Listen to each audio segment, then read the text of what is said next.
Muli po tayo po'y dumako sa pag-aaral ng salita ng Diyos.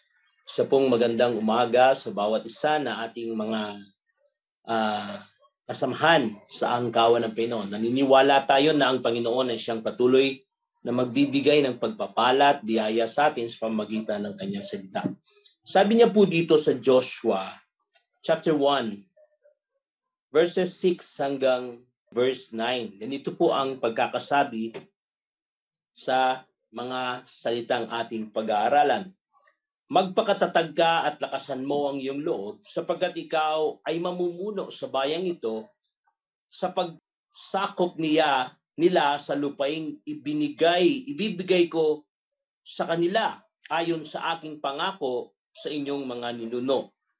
Basta't magpakatatag ka at lakasan mo ang iyong loob, sundin mong mabuti ang buong kautosang ibinigay ko sa iyo, binigay sa inyo ni Moses, huwag kang susuway sa anumang nasasaad doon at magtatagumpay ka saan ka man magpunta. Huwag mong kaligtaang basahin ang aklat ng kautusan. Pagbulay-bulayan mo iyon araw at gabi upang matupad mo ang lahat ng nakasaad doon.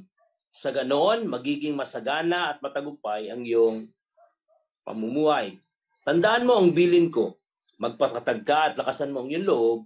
Huwag kang matatakot o mawawala ng pag-asa sapagkat akong si Yahweh, ang iyong Diyos, ay kasama mo saan ka man magpunta.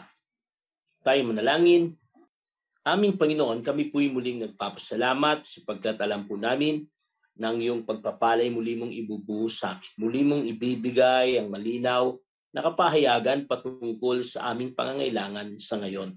Panginoon, sa gitna ng mundo na patuloy na umiikot sa iba't ibang panahon, iba't ibang pangyayari, naniniwala kami isa lang ang hindi nag-iiba. Ang iyong mga pangako, ang iyong mga planuin, at ang iyong presensya na patuloy naming nakakasama. Salamat po, Panginoon, inaangkin namin na sa iyong salita, kami po ay muling mapagpapala. Inaangkin po namin sa Banal na Espiritu na siyang gagalaw at kikilos sa amin upang marinig, maunawan, maintindihan at may sabuhay ang lahat ng salita na siyang inilaan mo na para kami ay pagpalain. Salamat po. Ito po ang aming panalangin sa pangalan ng iyong anak na si Jesus. Amen. Ang buhay po ay punong-puno ng pagbabago. Alam po natin ang buhay ay isang paglalakbay. Ito ay isang kalagayan na hindi natin mapigil. Ito ay isang paglalakbay na dinadala tayo kung saan-saan. Makita natin, walang taong nakakaalam ng kabuuan ng kanyang buhay. Katunayan, ang tao ay bigla na lang nag-a-adjust pagdating ng panahon na hindi niya inaasahan. Yun yung buhay. Yun yung kalagayan ng buhay. Hindi tayo kagaya ng direktor na pwede nating ayusin kung anong buhay magkakaroon tayo. Kundi, dumarating ang panahon ng paiba-iba at nagkakaroon lang tayo ng pagsisikap upang makasabay sa takbo at pagbabago ng panahon. Katulad ngayon sa pandemya, hindi natin nakalain na ganito katagal to, hindi natin nakalain na ganito kalaking naidudulot nito na pagbabago sa atin. Pero makita natin ang tao ay patuloy na lalakbay kahit sa ganitong mga bagay. Ganon din sa Biblia, nakita natin si Moses, si Joshua, na dinala sila ng Panginoon sa isang paglalakbay na mismo sila hindi nila inakala. Si Moses, nabuhay na parang prinsipe, pero hindi niya kalain na yung buhay na kanyang kinalakihan ay balang araw na siyang magiging kalaban niya, na balang araw ay magiging oposisyon sa buhay niya. Si Joshua na dati ay katuwang, kanang kamay lang, hindi niya akalain na balang araw siyang mamumuno sa Israel. At marami pang panahon sa atin, maging sa atin, yung ating pagkatawag ng Panginoon, iba-iba, pero tiyak, pagkatapos ng pagkatawag, makikita natin may pagbabago. Kaya, paglalakbay at pagbabago, laging magkasama yan. Yung pagbabago, laging nandiyan yan. Mayroong mga madalas na nangyayari, yung transition na tinatawag natin, yung changes na laging nariyan na hindi natin kayang iwasan, kundi kailangan natin ipagpatuloy lang yung ating sitwasyon. sa buhay natin, ganyan na ganyan ang nangyayari. Ganyan na ganyan ang nagiging sitwasyon natin, pero salamat sa Panginoon sapagkat hindi usapan kung anong pagbabago nangyari, kundi ang usapan na ating tinitingnan ay kung sino ba yung Diyos na siyang gumagabay sa atin sa anumang pagbabagong nangyayari. Yung katiyakan ng ang Diyos ay hindi nagbabago kailanman, kahit nagbabago ang lahat ng nasa ating kapaligiran, may kapanatagan tayo na yung lahat ng kanyang pangako ay narito kasama natin. Hindi siya nawala at hindi siya nagkulang. Tingnan po nating maigi si Joshua. Mula kay Moses, binigay kay Joshua. Ang kaibahan ng dalawa ay malayong-malayo. Si Moses, naging prinsipe, personal na kinausap ng Diyos. Kinausap niya ang Israel na kinausap siya ng Diyos na papalayain kayo. Makita natin, gumawa siya ng katakot-takot na himala dun sa harapan ni Egypt, ng Paraon sa may Egypt. Kaya nakita ng Israel at nakita ni Joshua kung gaano kakapangyarihan si Moses. Nakita niya na itong taong to ay hindi pangkaraniwan, kundi isang makapangyarihan na tao. Kaya malaki yung kaibahan. Ngayon, biglang sabi ng Panginoon, ikaw ang papalit kay Moses. Yung bagay na yun, madaling sabihin, pero mahihirap para kay Joshua na sabihin kayang-kaya niya yun. Bagamat siya ang pinakamalapit na nabuhay sa tabi ni Moses at naging masugid na disipulo. Siya yung mentor ni Moses. Una, nakita natin ang Israel ay punong-puno ng rebellion. Ang Israel ay punong-puno ng katigasan. Hindi sila madaling pasunurin. Kundi madalas silang nagrereklamo. Madalas nilang pinipilit yung gusto nila. At yun yung nakita ni Joshua sa kalagayan ng mga Israel. Pangalawa, makita natin na doon sa sitwasyon ni Moses, napakaraming labanan. Pero mula Egypt hanggang sa may Mount Nebo, makita natin doon yung labanan na ginawa ni Moses ay napakarami. Pero pagpasok sa Jericho, makita natin mas maraming labanan kasi mas maraming bansa ang dadaanan nila. Kaya tingnan nyo kung panahon ni Moses, nakita niya yung kung gaano karaming labanan. Samantalang introduction pa lang yung ginawa ni Moses at wala pang nakapasok sa lupang pangako. Siya pa lang ang unang papasok at yung papasukan pa nila kakaiba. Mga muog or yung tower o yung ginawa nilang wall of Jericho na napakalaki, yun yung unang papasukan. Kaya paano magagawa ni Joshua na kayang-kaya ko to? Diba? Paano niya masasabi na lahat ay magiging madali? Tapos pangalawa, si Moses, ang tingin niya ay supernatural na tao sapagkat nakakausap niya ang Diyos, nakita niya ang Diyos, at makita mo siya mismo yung pinagawa. Siya yung nagdala at kasama ng Diyos 40 days, 40 nights na 2 beses na pagkakataon. Kaya mahirap kay Joshua. Yung pangyayari ni Joshua, parehas na parehas yan, nangyayari rin sa atin yan. May mga pagkakataon, biglang gagamitin ka ng Panginoon. May pagkakataon, ilalagay ka ng Panginoon sa isang kalagayan, isang trabaho, isang bagong kalagayan, isang bagong sitwasyon.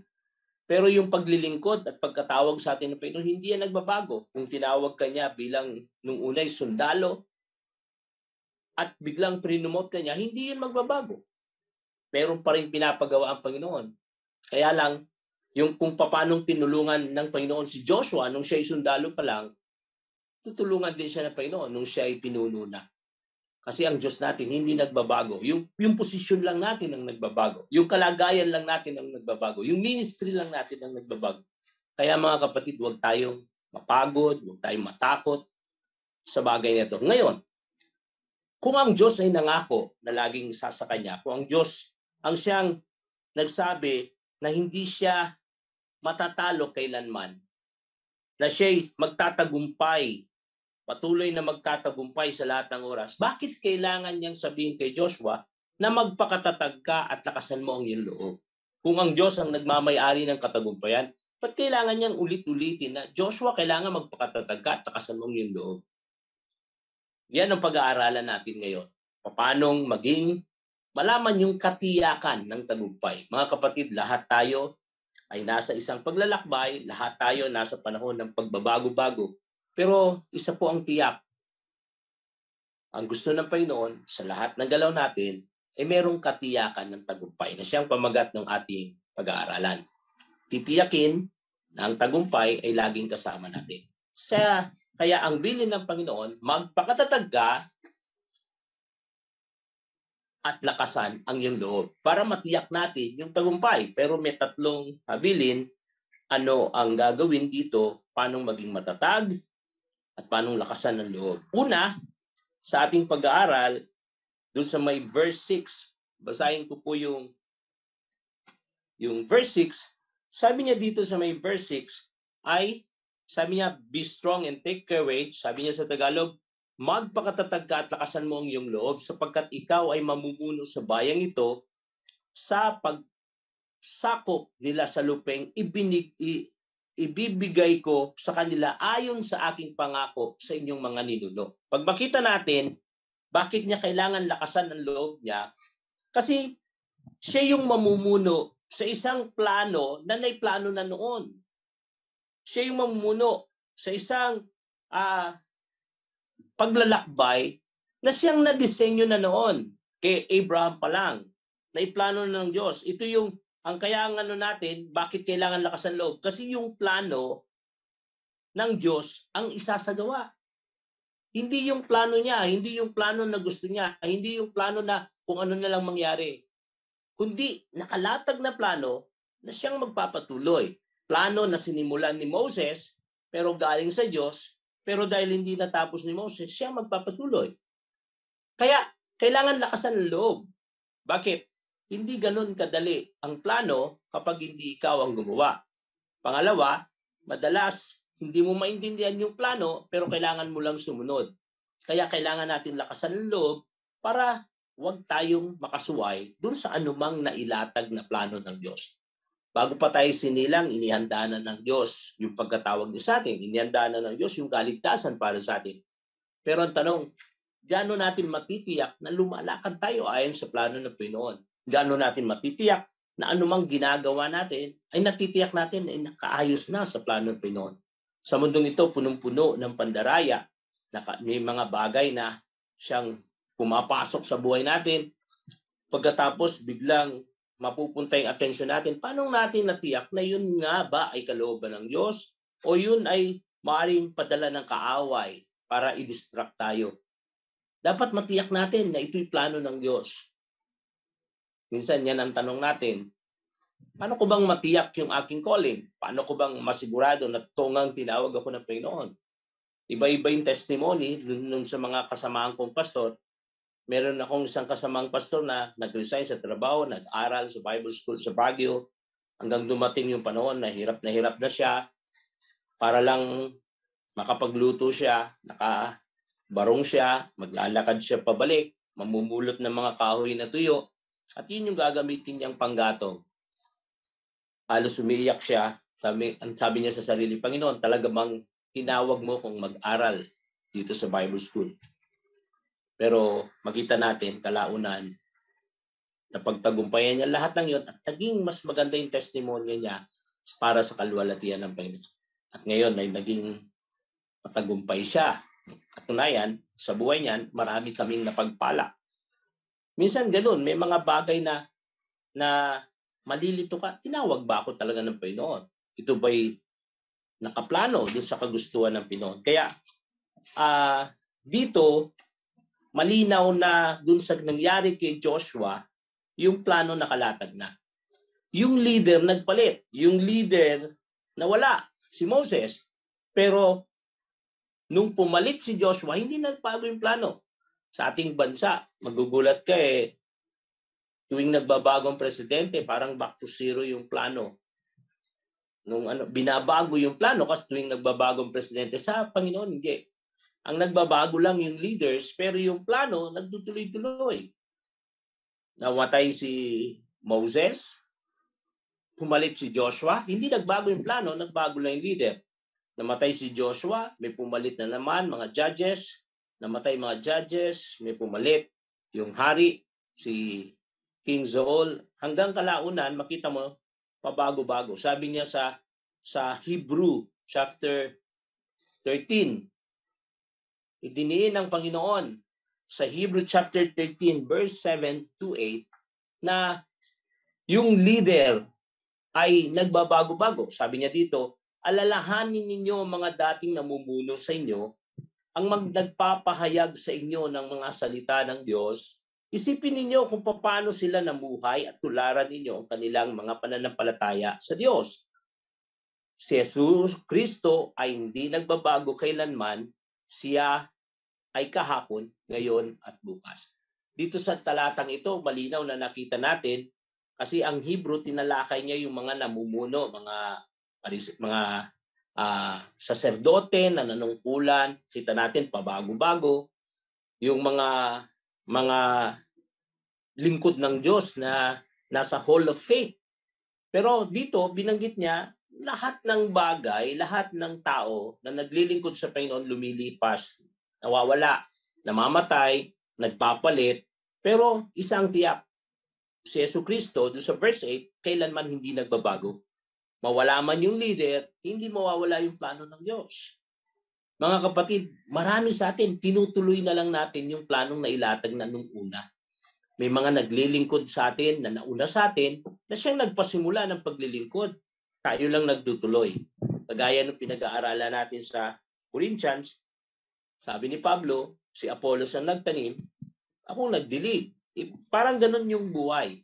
Ang Diyos hindi pa bago-bago ng plano, kundi isa ang plano niya. Kaya sa ating paglilingkod, mga kapatid, hindi ikaw ang bagong naglingkod. Hindi ikaw ang kauna-una ang naglingkod. May mga nauna na sa atin. Katunayan, pagkatapos natin ng ating linya ng paglilingkod, iba-iba yung paraan ng ating paglilingkod, iba-iba yung pagkatawag sa atin. Pero pag natapos yung ating paglilingkod, titiyakin ng Panginoon na may kasunod, na pipiliin siya para ipagpatuloy yung ating paglilingkod. Kasi ang katiyakan ng tagumpay ay nasa kamay ng Diyos, hindi sa kamay ng tao. Siya lang ang pumipili kung sinong namumuno. Kaya dito, makita natin yung plano niya kay Abraham. Nasabi niya, Abraham, ibibigay ko sa iyo ang lupang pangako. Pero sa kabila nun, hindi pa yun nangyari. Kaya itong si Abraham, nung nagkaroon ng tagutom, makita natin, siya yung nagtayo, nung nagkaroon siya ng anak, ng apo, si Jacob, nagkaroon ng tagutom, dumala sila sa Egypt, at doon sa Egypt na natili sila ng ilang daang taon. Pero nung kalaunan, naalala ng Diyos yung pangako niya kay Abraham, kaya ibabalik niya at idadali niya uli sa lupang pangako. Kasi naalala natin nung nasa Ur pa si Abraham, sabi niya, Abraham, may bibigay ako sa iyo na lupain. Yung lupain na yun yung bayan ng Ur. Ay galing siya sa bayan ng Ur, yung lupain yun yung bayan ng Kanaan. Pero napunta sila sa Egypt, muli silang ibabalik. Kaya yung journey yung pamumuno ni Joshua, yun yung ginawa ni Moses na sinimulan niya na parang yung unang hakbang ni Abraham patungo sa pangako ng Diyos. Muling i-claim, kunin yung pangako ng Diyos. Kaya sa mga bagay na to, makita natin yung buong tiwala kasi alam natin ang Diyos ang nagplano. Pag ang Diyos ang nagplano, tiyak, may katiyakan. May mga pagkakataon sa Biblia na mga sinabihan ng Diyos ng kanyang plano pero hindi sila naging matagumpay. At may mga dahilan ba't hindi sila nagtagumpay. Sabihin ko yung ilang mga lingkod ng Diyos na magagaling pero may katangiang kakaiba sa pangkaraniwang tao pero hindi sila nagtagumpay. Halimbawa, si Solomon. Si Solomon, sabi ng Diyos, si Solomon ang magpaplano ng lahat ng mga pagtayo ng templo, pagsasaayos ng lahat ng plinano nung kanyang ama na sinimula ng kanyang ama. Pero makita natin sa buhay ni Solomon, bagamat siya ang pinakamatalino, naging siya ang pinakamayaman, yung dulo ng buhay niya hindi naging matagumpay, kagaya nung kanyang ama. Bakit? Kasi sumingit yung kanyang sariling plano. Kumbaga, meron siyang sariling itinerary habang ginagawa niya yung plano ng Diyos. Kaya, parang may pagkakataon na nakita niya, na may mas magagandang dapat gawin kaysa dun sa nailatag na. Nagkakaroon ng paghahalo ng kanyang idea sa idea ng Diyos. Pagdating sa pagsunod, mga kapatid, hindi usapan yung talino ng tao. Ang usapan dito ay yung pagtitiwala sa kagustuhan ng Diyos. May mga bagay na dinadala tayo ng Panginoon, sumunod sa bagay na yun, pero hindi ganun kadali. Merong labanan, merong contrast, merong battle, labanan ng philosophy or ng principle, ng prinsipyo sa buhay. Kaya madalas nangangatwiran tayo, hindi dapat. Kaya hindi dapat lang na hindi ko ginawa ito kasi ganito. Nilalagyan natin ng mga katwiran, pero hindi natin namamalayan, binubura natin yung blueprint na nilagay ng Panginoon at pinapalit natin yung idea natin.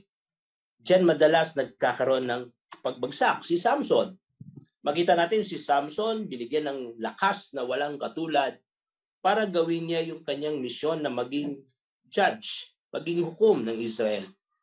Pero kalaunan, isiningit niya yung kanyang hilig sa babae, siningit niya yung kanyang kayabangan, yung kanyang kasikatan. Kaya makita natin, nagulo niya yung kabuuan ng plano ng Diyos hanggang kalaunan, naranasan niya ay napakahirap na kalagayan. Nabulag siya, pinahirapan siya, naging kawawa siya sa kanyang buhay. Maging ang Levites, makita natin, ang ganda ng plano ng Panginoon, magiging royal kingdom, magiging royal priesthood, magiging chosen nation, people belong to God. Sila yung pinili para maging sa Kanya. Pero kalaunan, pagdating sa Isaiah, sabi niya, yung ginagawa nila, hindi nagbibigay kaluguran sa Panginoon. Bakit? Isiningit na nila yung plano nila. Isiningit na nila yung idea nila. Isiningit na nila yung diskarte nila pagdating sa paglilingkod sa Panginoon. Hindi natin pwedeng haluan ng partial na pagsunod at isisingit natin yung idea natin. Matutulad tayo kay Saul. Sa utos sa kanya, lusubin yung Amalekita, ubusin ng lahat, pati mga hayop. Kung makita niya yung hayop, ayaw niyang patayin. Sabi niya, mas maganda sigurong ihandog to sa Panginoon kaysa patayin. Sayang kung papatayin lang. Kaya kinuha niya yung mga hayop at sinabi niya, Panginoon, hindi namin pinatay kasi maganda ito panghandog sa iyo. Sabi ng Panginoon, mas maigi ang pagsunod kaysa paghahandog. Bakit? Kasi kung ikay sumunod, hindi mo kailangan maghandog para sa ikapatawad ng kasalanan kasi hindi ka nagkasala. Pero kung idea mo, sumuway ka na lang, saka ka na lang maghandog, mas malaking problema.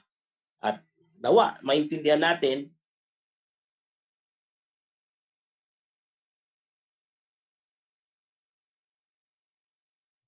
na dapat ang nasusunod ay yung kanyang kagustuhan. Hindi yung ating kagustuhan. Madalas sumisingit yung laman, yung lust of the flesh, yung ego, yung pride, yung power nung laman. At sa bagay na yun, nakita natin, nagkakaroon ng problema ang paglalakbay. Nagkakaroon ng problema yung ministry, yung calling, yung ating paglilingkod sa Panginoon. Nalalagyan natin ng katwiran. Kaya sa bagay na to, makita natin, ang Diyos natin ay siyang humahawak ng lahat ng plano at siyang nagpapatupad nito. May magandang application dito pagdating sa bagay na to. Kapag ang Diyos ang nagplano, kahit na parang negatibong nakikita natin, huwag tayong magduda. Kay Habakuk, ang nakita niya, ang Diyos ang siyang nag-aayos ng lahat, pero nakita ni Habakuk nag-aaway-away ang kanyang mga kababayan, kaya nagtanong siya sa Panginoon, Panginoon, tulungan mo na yung sarili mong bayan nag-aaway-away. Kaya ginawa ng Diyos, nagpadala ng isang bansa na sasakop sila, kaya hindi maintindihan ni Habakuk. Bakit ganon? Ang sabi ko, Panginoon, ang panalangin ko sa iyo, iligtas mo sa pag-aaway-away. Ngayon, nagpadala ka ng isang dituli na bansa upang pahirapan ang iyong mga anak. Yung pala ang plano ng Diyos, para sila magkaayos kasi pagdating ng bansa, kailangan nilang magkaisa at sa ganun, nagkaroon uli ng pagkakaisa dahil kinalaban nila yung bansang sumakop sa kanila. Ganun yung paraan ng Panginoon eh. Ganun yung sitwasyon ng Panginoon. Kaya sa bagay na yun, maging sa isang eksena sa Jeremiah chapter 29 verse 1. Ito, madalas nating sinasabi ito. Pero alam nyo ba ito, bago nangyari ito, verse 11, sabi niya sa Jeremiah 29 verse 11, bago nangyari ito yung nagdududa ng Israel. Tayo ba yung bayan ng Diyos? Ang Diyos ba ay pagpapalain tayo? Ang Diyos ba ay kakalingain tayo? Ba't natin nararanasan yung gantong hirap? Bakit ito yung nararanasan natin? Kaya sumagot ang Panginoon sa pamamagitan ni Jeremiah. Sabi niya sa verse 11 ay ganito, sapagkat batid kong lubos ang mga plano ko para sa inyo. Mga planong hindi ninyo kakasama, kundi para sa inyong ikakabuti.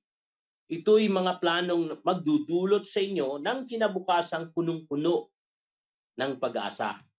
Ito yung Tagalog ng paborito nating verse, no?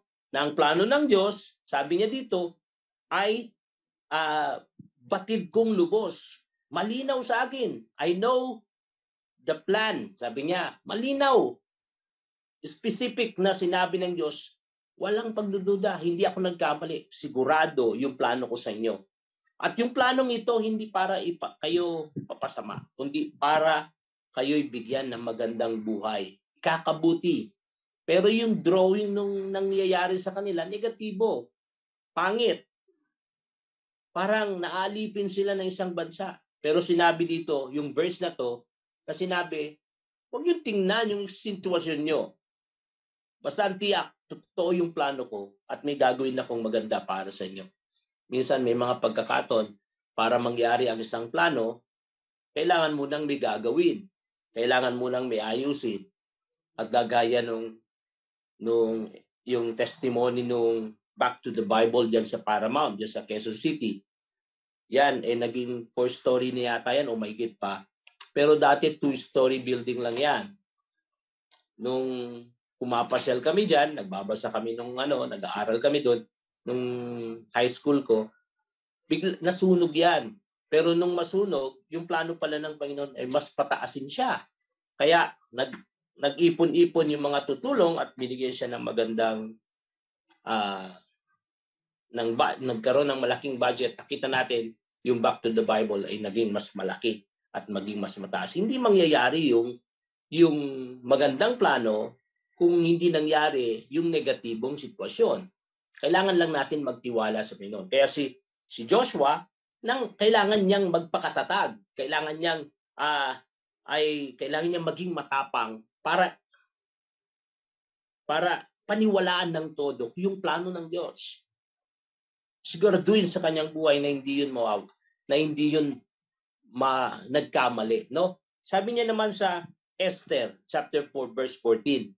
Ito yun naman yung si Mardukay ay napag-initan nung kalaban na si Akan.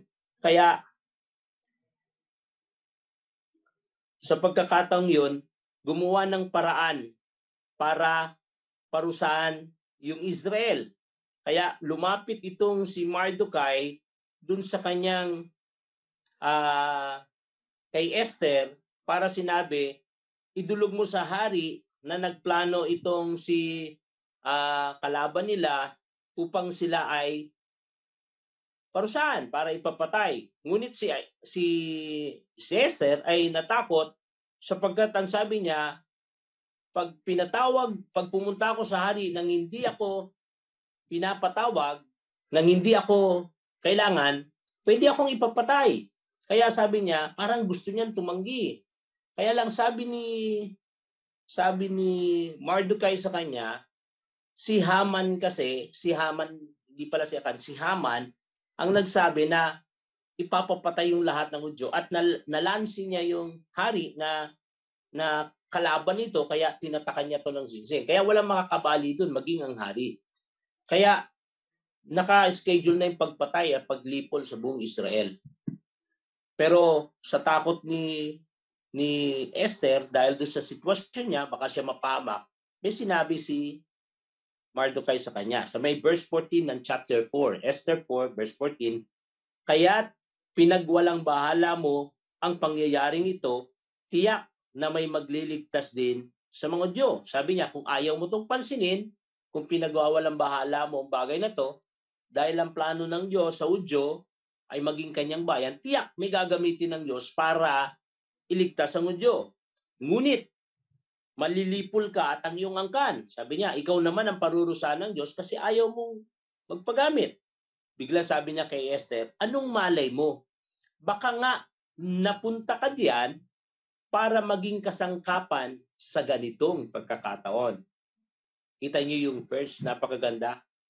Na minsan dumarating yung panahon na parang nagmamalaki tayo, hindi, iba na yung kalagayan ko. Pero sabi ni Mordecai kay Esther, hindi kaya ka nandyan kasi meron kang gagampanan. Yung tinatanggihan mong ito, hindi kaya ito yung dahilan kung bakit ka naging reyna. At makita natin sa dulo ng istorya at ganun nga nangyari, naligtas ang Israel dahil lumapit si Esther sa hari. At dahil yun ay naging pista.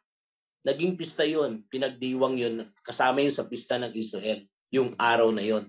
Kaya doon makita natin yung ang Diyos pag nagplano, gagamit siya ng iba't ibang tao, pero tiyak na mangyayari ang plano niya. Sabi niya, kung ayaw mo man sumunod, okay lang.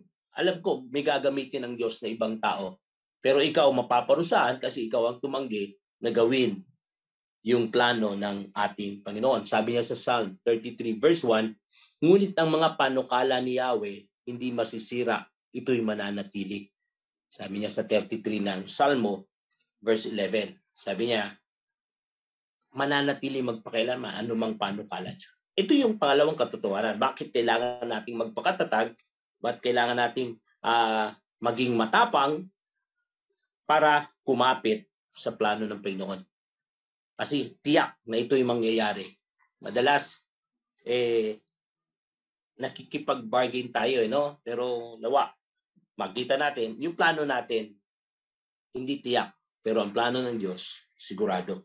Pangalawang bagay, sa may verse 7 at verse 8, sabi niya dito ay yung bakit kailangan tayong magpakatatag at lakasan ng ating loob upang ang kanyang salita ay ang dapat paniwalaan. Dapat huwag tayong maligaw. May isa katuparan natin yung mga utos ng Panginoon, yung kanyang salita, yung kanyang instruction, yung kanyang salita. Sabi niya, basta't magpakatatag ka at lakasan mo ang iyong loob, sundin mong mabuti ang buong kautosang ibinigay sa inyo ni Moses. Huwag kang susuway sa anumang nakasaad doon at magtatagumpay ka saan ka man magpunta. Huwag mong kaliligtaang basahin ang aklat ng kautusan, pagbulay-bulayan mo ito ngayon, araw at gabi, upang matupad mo ang lahat ng nasasaad doon at sa ganon magiging masagana at matagumpay ang iyong pamumuhay. Ito yung pangako ng Diyos kay Joshua kung bakit kailangan niyang magpakatag, kailangan niyang nakasan ng kanyang loob na gawin yung lahat ng utos ng Panginoon. Alam niyo, sa buhay natin, yung kautusan ng principle, tawag dun principle. Bakit siya principle? Kasi kung ano yung sinabi ng Panginoon, tiyak na mangyayari. Parang minsan kasi ang tingin natin sa Biblia, sa salita ng Diyos, parang preference. Parang minsan nangyayari, minsan hindi. Pag nag-share ka ng Word of God, minsan tatanggap yung tao, minsan hindi. Hindi ganoon yung konsepto ng Biblia. Basta sinabi niyang ipahayag mo ang salita ng Diyos at hindi ito babalik ng walang bunga, ito yun. Paring hindi tumanggap yung sineran mo ngayon, pero hindi yun ang dahilan para wag mong ipagpatuloy yung paniniwala sa salita ng Diyos. Kasi maaring may gagampanan yun sa susunod na araw ng buhay ng tao. Iba-iba lang yung timing na ginagawa ng Panginoon. Sabi nga dun sa kanina, si Apollos ang nagtanim, ang Diyos, si Pablo yung nagdilig, pero ang Diyos ang nagpabunga. Ang pagbunga, hindi natin alam ang timing. Nasa kamay yun ng ating Panginoon. Nasa kakayahan ng ating Diyos. Kaya dito, napakalaga yung pagsunod sa instruction. Napakalaga yung yung alam natin yung sinasabi ng Biblia. Alam nyo, sa ibang reliyon, nakakalungkot, yung Biblia may kakampal, may kakampi, merong kasama. Sa atin, Biblia lang, wala scriptura ang paniniwala natin. Walang ibang basihan ng katotohanan maliban sa Biblia. Pero sa kanila, meron pang tradition. Meron pang yung salita ng leader nila. Minsan mas makapangyarihan yung sinasabi ng kanilang mga aklat ng leader nila kaysa dun sa aklat ng Biblia. Yun yung problema. Nagiging mas makapangyarihan yung ibang mga salita ng tao kaysa dun sa salita ng Diyos. Sa atin, hindi ganun. Ang totoong makapangyarihan ay yung salita ng Diyos. Maging sa sarili natin, maging sa buhay natin. Madalas ang kalaban ng ating buhay ng salita ng Diyos, yung desisyon natin, yung kagustuhan natin, yung nais nating mangyari. May magandang halimbawa sa Numbers chapter 22, hindi ko nabasahin yon, pero ito'y buhay ni Balaam. Si Balaam, na anak ni Beor, meron siyang kakayahan na para siyang isang propeta na anumang sabihin niya nangyayari. Kung sinong isumpa niya ay susumpain, kung sino man sabihin niya pagpalain, ay pagpapalain. Ngayon lumapit sa kanya yung sila Balak kasi nakita niya papalapit yung Israel, natakot sila kila Moses. Kaya sabi niya, punta tayo kay Balak at sabihin natin isumpa niya ang Israel. Pero nangusap siya, sabi niya, manatili kayo dito, kakausapin ko ang aking Diyos. Kinausap niya si Yahweh at sabi ni Yahweh, wag kang makisama sa mga taong iyan. Wag mo silang pakinggan, yung Israel ay aking bayan, aking minamahal na bayan. Dahil doon, sabi ni Balak sa kanila, hindi pwede. Ayaw ng Diyos. Kaya umuwi sila, pero nung makauwi sila, nagdala sila ng mas maraming handog at nangako ng mas malaking parangal. Kahit lumapit ulit sila kay Balak, doon sa may verse 12 yun, sa Numbers chapter 22, verse 12, doon yung malinaw na instruction. Pagdating sa 19, lumapit ulit sila, at sinabi nila, may bagong offer. Ang sabi niya, kahit ibigay niyo pa yung lahat ng bagay, lahat ng ari-arian niyo sa akin, hindi ko pwedeng gawin yung pinapagawa niyo. Pero may kasunod. Dito na kayo matulog, hantayin niyo, kakausapin ko ulit si Yahweh. Sipin niyo sinabi niya na ng malinaw na hindi pwede talaga. Pero sandali, makipag-bargain muna ako. Kaya kinausap niya ulit si Yahweh, ang nakakapagtaka, sabi ni Yahweh, sige, sumama ka sa kanila. Pero mayroong kaibahan.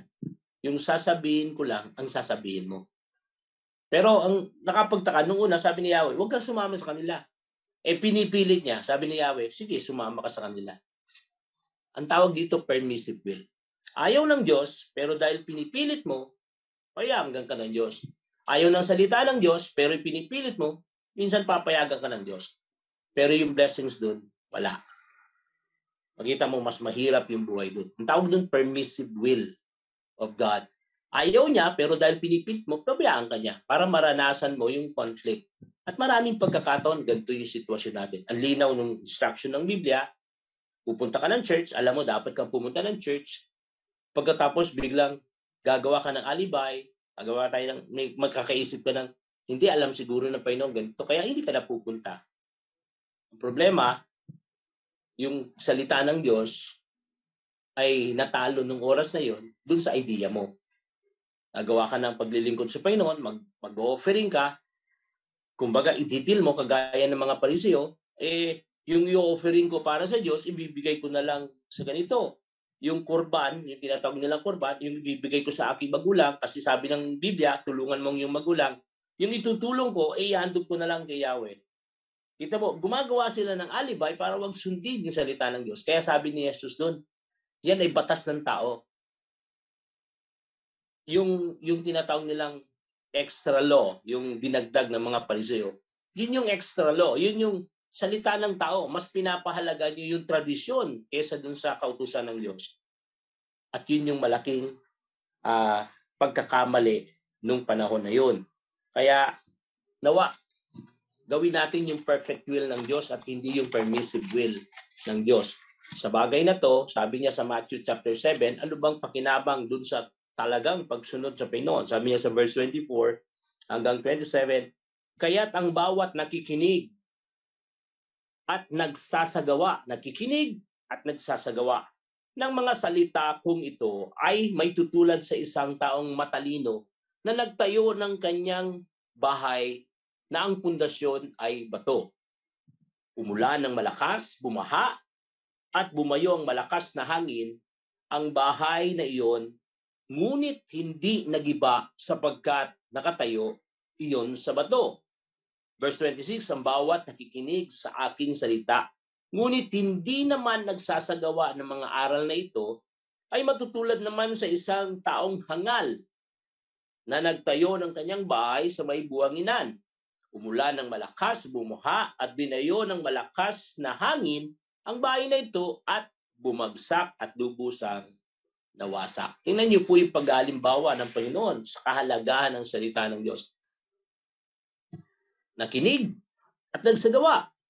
Kasi kung nakinig lang, hindi pa yun epektibo. Dapat naisagawa. Tandaan po natin, sa dami ng narinig nating mensahe ng Diyos, sa dami ng mga naipangaral na salita ng Diyos na narinig natin, hindi lahat yun ay naangkin natin. Ang mga naangkin lang natin, yung naisabuhay natin. Ang kapangyarihan ng salita ng Diyos ay yung nagkaroon ng epekto sa buhay ng tao. Katunayan, maging nung nakaraan, tinatalakay ko, yung paggamit ng papel. Ang salita ng Diyos nagsimula sa kapahayagan ng Diyos. Ngunit sabi ng Diyos, isulat. Kaya isinulat ito sa leather, sa bato, sa mga parchment. Sinulat ito. At yun, nakita natin, nagkaroon ng kapangyarihan para magbago sa buhay ng tao. Pero walang kinalaman yung leather, walang kinalaman yung parchment. Ngayon, isinalin sa papel. Pagkatapos isinalin sa tablet, isinalin sa cellphone, sa electronic device. Ngayon, anumang pinaglalagyan nito ay walang kabuluhan. Kundi yung laman nito, yung may kabuluhan. Kung yung Bible mo pagkamahal-mahal, pero hindi naman nagdudulot ng pagbabago sa buhay natin kasi hindi naman nagagamit, wala siyang kabuluhan. Kahit na siya'y Biblia. Pero kapag yung Biblia na yun ay binabasa at naisasabuhay, yun palang nagiging makapangyarihan yung salita ng Diyos sa buhay natin. Tandaan natin, hindi disenyo ang salita ng Diyos, kundi isa siyang principle. Yung principle lagi kong inahalimbawa, pag naghagis ka ng bato, yung tinatawag na principle of gravity, naghagis ka ng bato, babagsak yan. Kahit na biglang madaling araw kaya ako maghagis ng bato, baka hindi bumagsak. Babagsak pa rin yan. Kahit na sabihin natin, ilang libong beses ka maghagis ng bato, babagsak pa rin yan. Bakit? Principle yan At yun yung salita ng Diyos. Hindi siya preference na balang araw ay baka pag itong pagsunod ko, pinagpala ko, sa susunod, di ako pagpapala. Hindi. Sa oras na ginawa mo yung kautusan ng Diyos, pagpapalain ka. Pag sinabi niyang nakatayo ka sa matibay na pundasyon, pag bumaha, bumagyo, mananatili kang matatag, kapag naisabuhay yung lahat ng ating napakinggan, mangyayari yun. Mangyayari yun. Ang pagkikinig na salita at pag-aaral ng salita ng Diyos at pagsasabuhay para siyang paghahanda sa isang malakas na bagyo.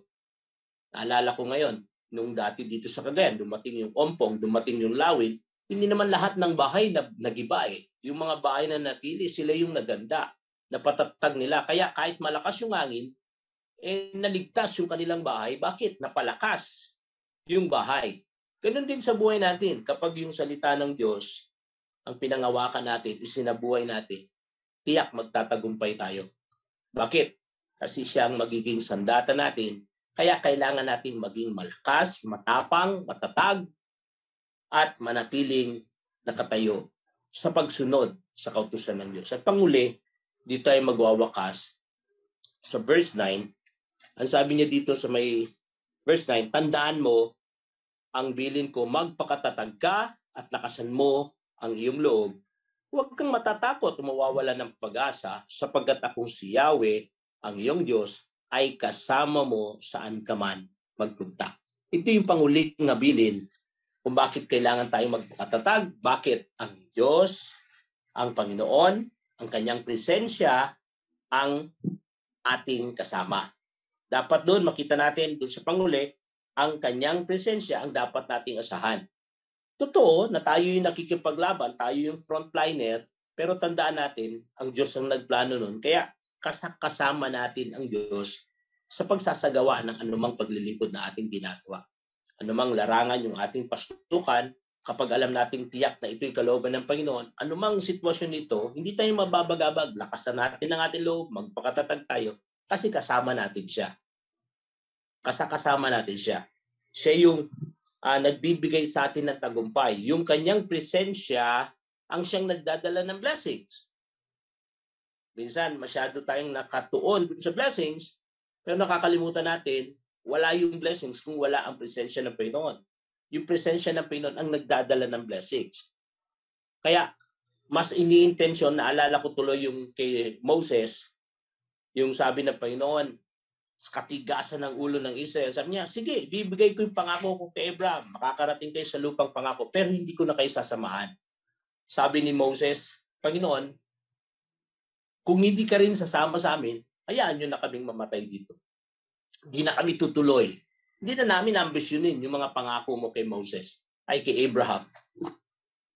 Kung hindi ka rin sasama sa amin. Na parang sinabi ni Moses, Panginoon, walang kwenta ang lahat ng biyaya kung wala ka. Walang kabuluhan ang lahat ng tagumpay kung hindi ka rin namin kasama. Kaya sabi ni Moses, mas magandang, mas pipiliin ko ang kasama ka kahit walang tagumpay. Siyang imposible naman. Pagkasama natin ng Diyos, tiyak, mayroong tagumpay. Madalas, magtataka ka sa paraan ng Panginoon. Yung tagumpay, sa harap ng tao, sa harap ng mundo, dapat mas malakas ka, mas marami ka, mas makapangyarihan ka. Pero sa presensya ng Panginoon, sa konsepto ng Panginoon, hindi ganoon. Ang nililinaw ng Panginoon sa Israel, hindi yung lakas, hindi yung dami, hindi yung kakayahan ng tao, hindi yung kapangyarihan ng sandata. Ang dahan ng tagumpay ay yung kasama mo ko.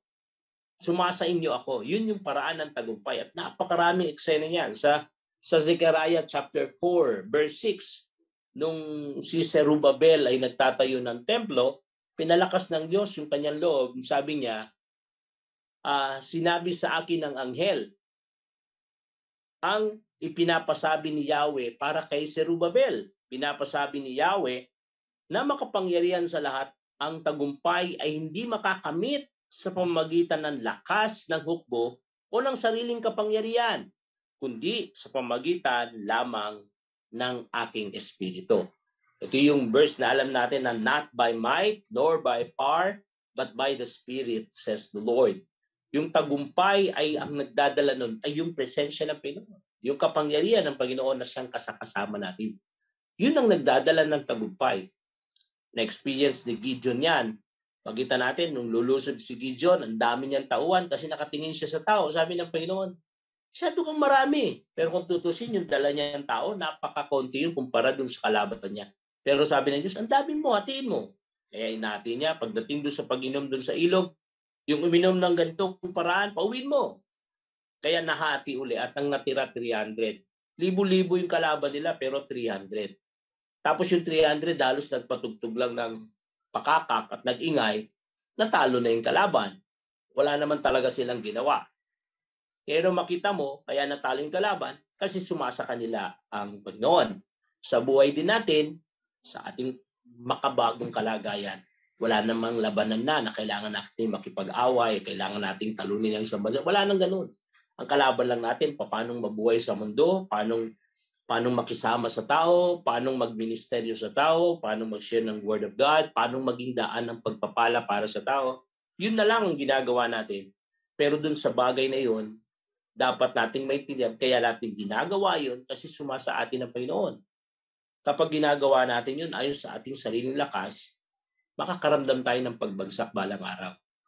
Makakaramdam tayo ng pagkukulang balang araw. Kasi ang nagpapatatag lang sa atin ay ang presensya ng Panginoon.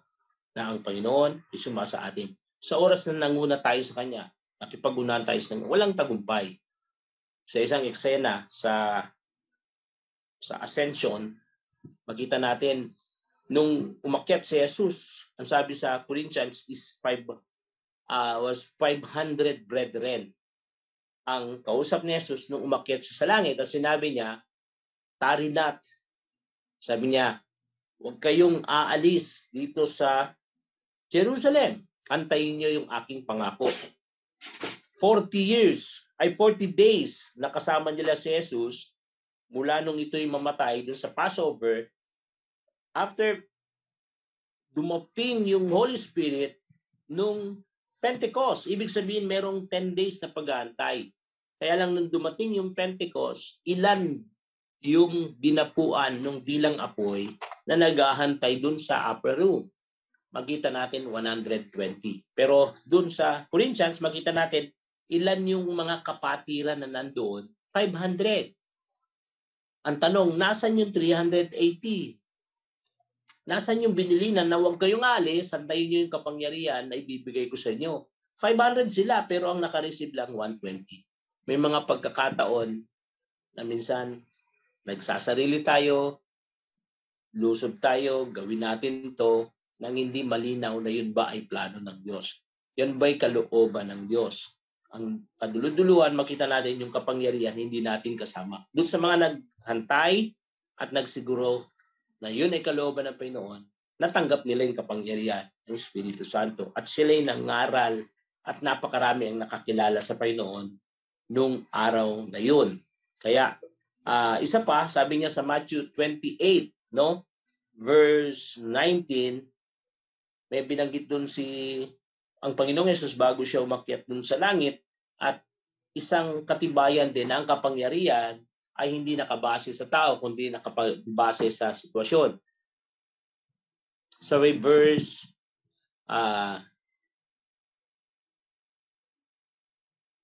20, sabi niya, turuan ninyo silang sumunod sa lahat ng inuutos ko sa inyo.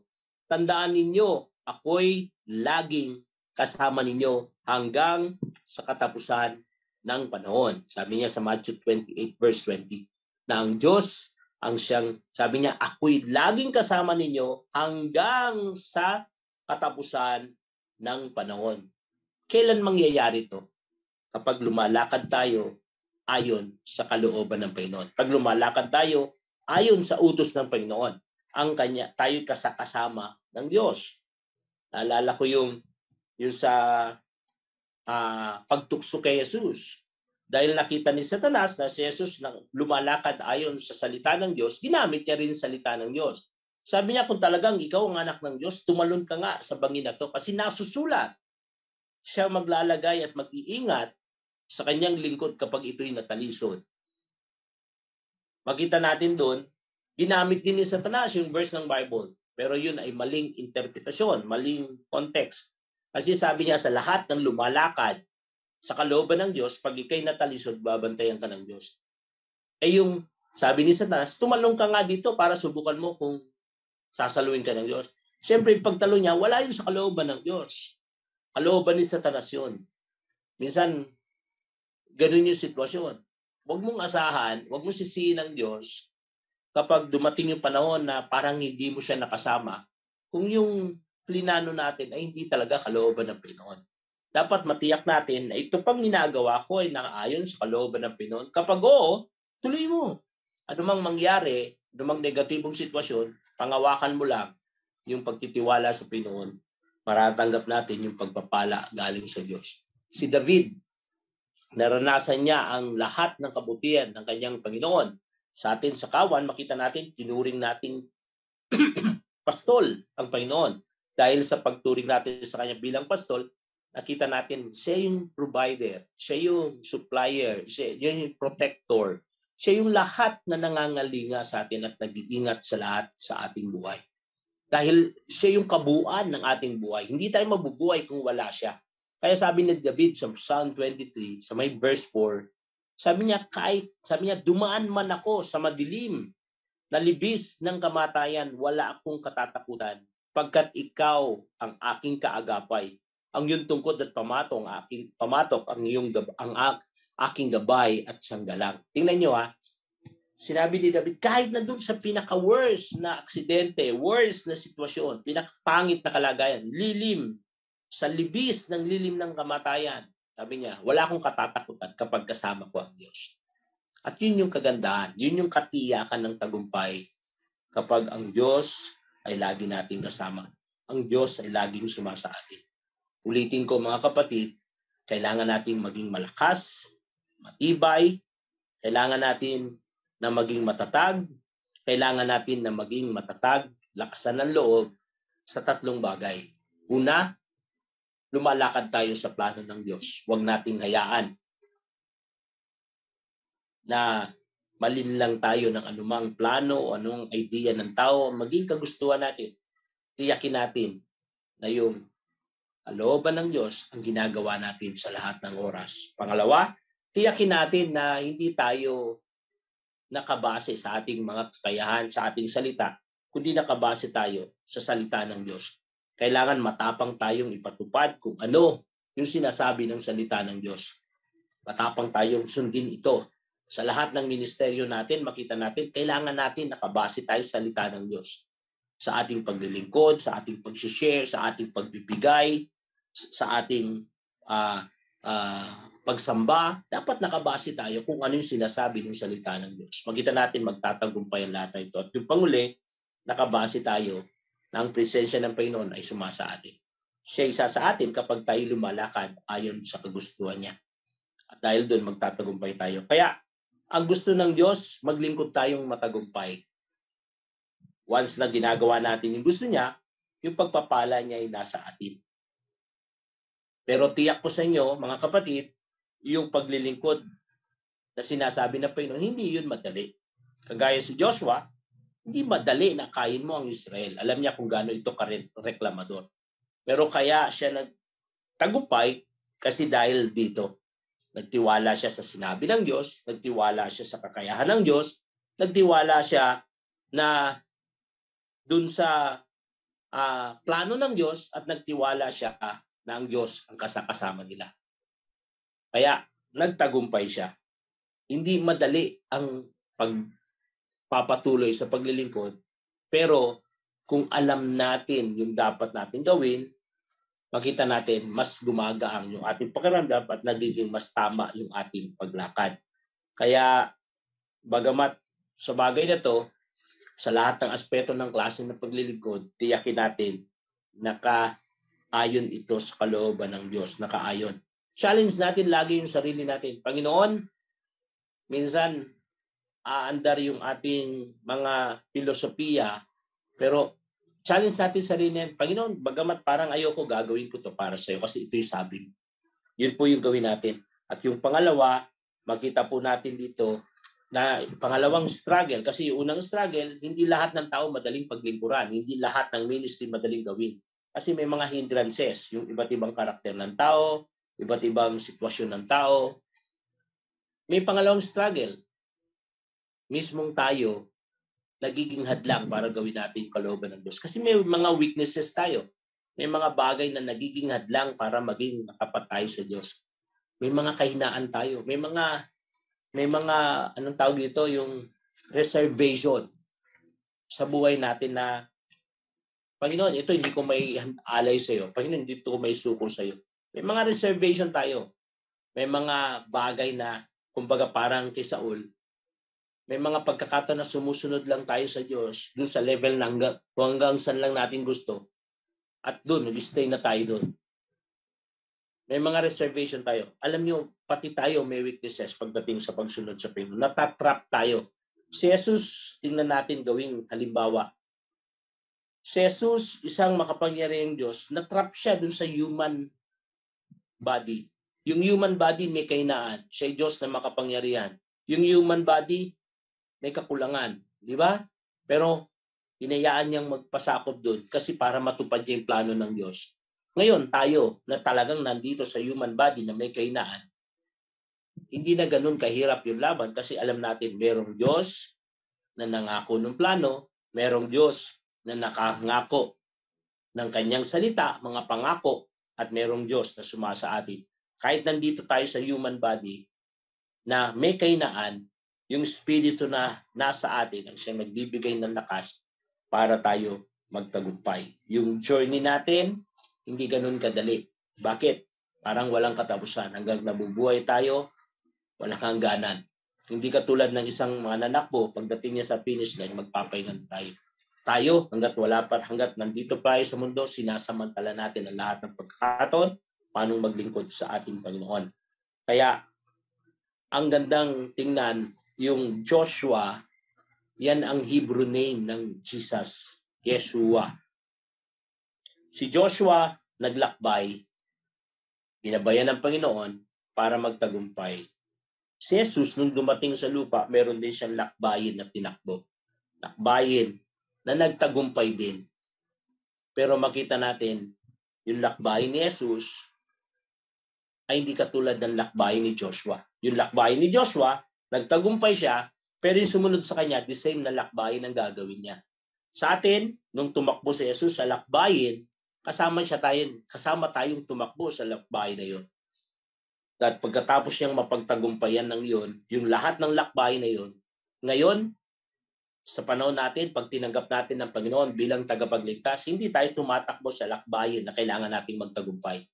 Kundi tumatakbo tayo bilang mananagumpay dun sa takbuhin na pagtagumpayanan ng Panginoon. Mas kasiguraduhan ang paglilingkod ngayon, mga kapatid. Napakalaki yung advantages na mga nakuha natin dahil sa pagtakbo ni Jesus. Una, yung Biblia ang hawak ni Joshua, Pentateuch lang yun. Genesis, Exodus, Levitico, mga bilang, Deuteronomy. 5 libro lang yun, mga kapatid. Yung libro na hawak natin ngayon sa Biblia, mula Old Testament hanggang New Testament, na pinalalagyan ng gospel na siyang kapangyarihan ng Diyos para sa pagbabago ng buhay ng tao. Kapangyarihan ng Diyos para sa matagumpay na buhay.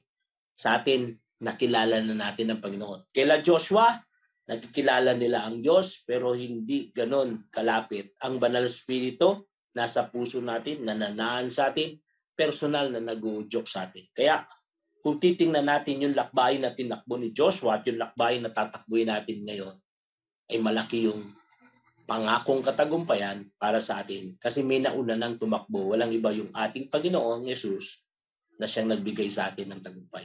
Kaya mga kapatid, kailangan lang natin magtiwala sa Kanya. Kailangan lang natin sumuko sa ating Panginoon na tagapagligtas. Isuko natin yung lahat ng ating gusto at hayaan natin na gablitin niya ang buhay natin. Gawin niya tayong kagamitan na kagamit-gamit. Kalimutan natin ang ating sarili at hayaan natin Panginoon ang siyang gumamit para sa buhay natin. Suko natin lahat ng gusto natin, hayaan natin ang gusto ng Panginoon ang mangyari. Suko natin yung lahat ng desire natin at hayaan natin ang Panginoon ang maging desire ng ating buhay. Sa bagay na to, matitiyak po natin na tayo magiging matatag, magiging malakas ang loob sa pagtakbo sa ating paglilingkod sa Diyos. Kasi alam natin, nagtagumpay na ang Panginoon para sa atin. Tayo manalangin. Aming Panginoon, kami po'y nagpapasalamat muli sa pagpapalang iyong ibinigay sa amin sapagkat tinapos mo, Panginoon, ang krus na siyang mahirap na takbuhin pero inialay mo ang iyong buhay para sa amin ang mga tupa mo. Panginoon, ikaw ang tunay na pastor. Dahil sa pagmamahal mo sa amin, inilatag mo at binigay mo ang iyong buhay, namatay ka dun sa krus para kami ay iligtas. Salamat, Panginoon, sa pagiging mabuti mong pastor. Ngayon, dalangin po namin sa aming lakbayin, huwag mawala ang aming paningin sa iyo. Hayaan mong kami tumakbo na kasama mo, Panginoon. Kami tumakbo na nakakapit sa iyo, Panginoon, at nagtitiwala sa iyo.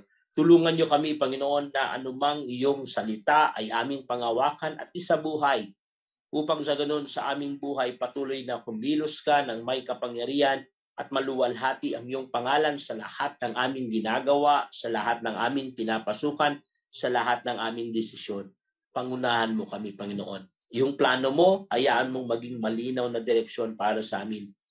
Yung plano mo, nawa po, Panginoon, ay huwag matakpan o maagawan ng mga personal naming plano. Tulungan niyo kami na mamuhay ayon sa kagustuhan mo. Gamitin mo ang buhay ng iyong mga anak dito sa kawan ng Panginoon. Pagpalain mo kami at ang bawat isa na nakarinig ng iyong salita, ang biyaya mo siyang aming pinangawakan. Ito po ang aming panalangin sa pangalan ng aming Panginoon Jesus. Amen.